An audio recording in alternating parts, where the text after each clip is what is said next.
My name is Grant Miller, and I'm the Staff Sergeant of the Calgary Police Service Homicide Unit, and I have the following release for you today. The death of a man who was found in a vehicle earlier this week has been declared a homicide.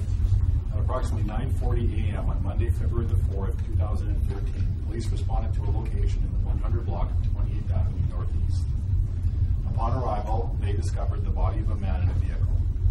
The circumstances appeared suspicious, so the homicide unit was called in to lead the investigation.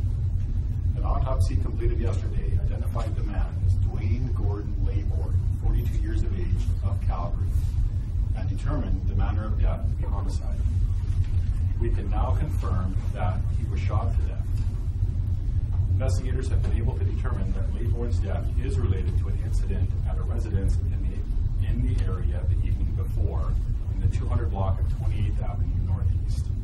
Police were called to the home at approximately 9 p.m. on Sunday, February the 3rd, 2013, after receiving calls of possible gunshots.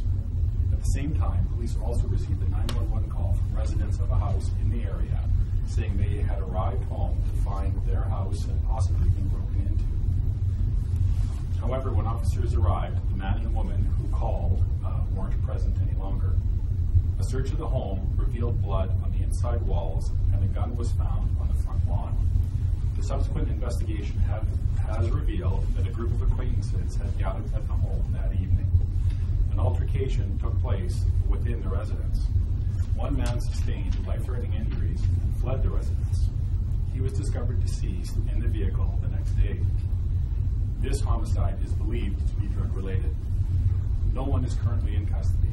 Investigators are still working to identify and locate everyone who was in the home at the time of the incident. Anyone with information is asked to call the police or Crime Stoppers. And this is Calgary's 4th homicide of 2013. I'll take your questions. Have you been able to talk to anyone yet? Sorry? Have you talked to anyone yet? Yes, we have. We've spoken to dozens of people in the neighborhood. Why did it take so long to find his body? Police were already there. They were surrounding the home, the neighborhood. 12 hours later, he was found. Why did it take so long? So, during this incident, we believe that our now deceased man left the residence, got into that vehicle, and drove away. We're not sure where he went during that time or how long he was gone. But that vehicle with him inside it was found a short distance away from this residence. How long do you believe that he had been deceased in the vehicle for? That's part of our investigation. We're still trying to piece that together. It is possible he was there for hours before he was located. So then that comes back to the question of, like, did anybody not search? Because it was so close. Our field units responded to this incident. It was a high priority call. We did have several units attend. Again, I can only say that we believe that he did leave the area for an undetermined amount of time before being found, before his vehicle obviously returned to the area and came to rest a short distance away. So the vehicle wasn't there when police were called to the 20th of incident Sunday night? I think there's a chance that the vehicle was not there when our officers responded. Will you be able to kind of piece that together when you know the exact time he died, that kind of thing? I think we're hoping to be able to do that. Were any weapons found in the vehicle? I'm not going to speak to what we found inside the vehicle, or probably any more about inside the residence either. Do you have it narrowed down to, like, suspects at all at this time? Well, right now, as has been common to us lately, we're trying to identify and speak with everyone who was present at the residence. We don't believe that it was a case of uninvited guests, or a better way to phrase that is we do believe that they were all known to each other. Was he the one who called police saying the house was invaded? No, we don't believe so. So is this house often responded to by police? I'm not sure of those facts. Maybe we could get that for you later, but I'm not aware of that information. Did he live at that house? No, he did not. You said that you've talked to people in the area, but have you talked to people that were actually in the house then? So the house is divided, that particular house is divided to an upstairs suite and a downstairs suite. have spoken with the upstairs manager And so where did this all happen? in the basement. This is the 200 block, right? The address that we have had cordoned off for the last little while, correct? This house you're speaking of. Yes. So you've been unable to find the tenants from the downstairs so far? We have located them, yes, we have. But I haven't spoken to them yet. Yes, we have spoken to the resident that was of that location. Are they cooperating? That's a difficult question to answer right at this moment. So are they the ones who called police saying I was possibly broken into and possible that time? We're still trying to determine exactly who called. We believe there was more than one call from more than one residence. Do you know? Elaborate on why you think it's drug related? Not at this time, I can't. To believe that the gun that was found on the lawn was the weapon? We're not sure of that yet. The gun will be subject to forensic examination and takes time to do that. Do you know how many people were believed to be in the basement? Not yet, and that's why we're asking for anyone who was present or knows who was present to contact us. Like, do you speculate a handful, more than that? Like, I'd rather not speculate until we know for sure. So you guys believe that he was shot, he left in his car, drove somewhere, and then drove back? Yes. All while shot? Yes. and you don't believe that he called or tried to get help or anything? We don't think so during that time he was away. But to be clear, we're not sure how long he was away. And he could have been away for a few minutes, he could have been away for a few hours. We're trying to determine that now. Was he found with any kind of drugs or anything? I'm not going to speculate, or sorry, I'm not going to confirm what we did find in the vehicle. Who owned the car?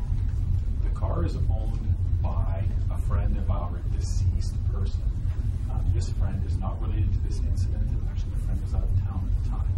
And I know there's been an expression given of the exposure of that vehicle, and that's why that person is not involved in this incident.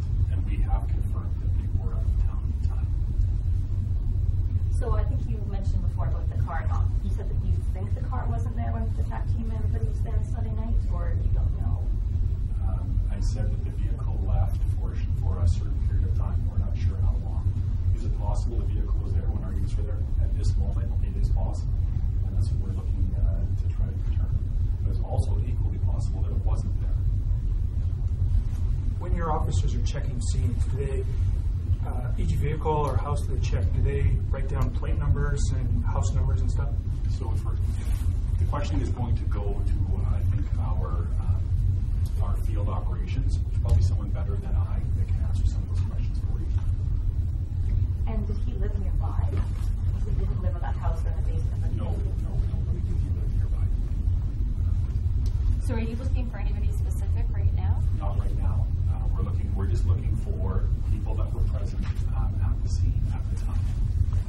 We know there are people that were there that we haven't spoken to. Again, we're trying to determine exactly how many were there and who saw what.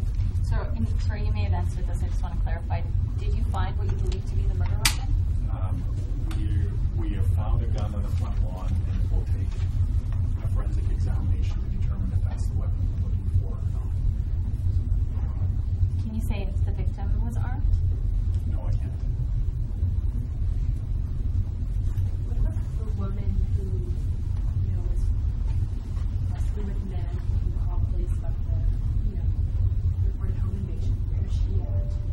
Again, I think that's part of what we're continuing to do is try to determine who exactly that man and woman were then and are now, and to speak to them, because at this point, we don't think we've spoken to whoever they are. But we also, at this moment, aren't sure who they are.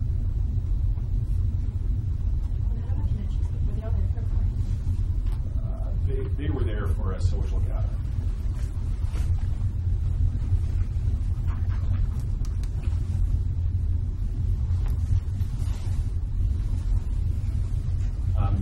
Thanks. During the altercation downstairs, it is possible that another person was injured.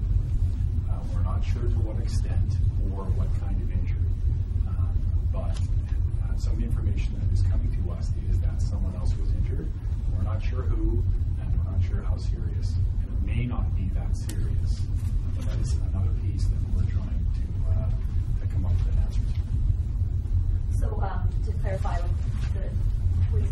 the home and found blood on the walls, but no one called when they found the gun. That was the basement suite where the blood was found. That's correct. And so far you haven't been able to track down this other individual, and you haven't found him at a hospital or anything. That's correct. As a result of this incident, it would appear that whoever was present left and fled. And so now we're trying to figure out who they are and speak with all of them. So nobody's come back to the house. That's correct. You did say you spoke with the resident. We spoke to the resident. That's right. Of the upstairs? No, of the downstairs. Of the downstairs. Yes. They've returned to the house. That person has not returned to the residence. The person who was hosting the people. Yes. So basically you tracked that person down. Yes. They didn't return. Thanks.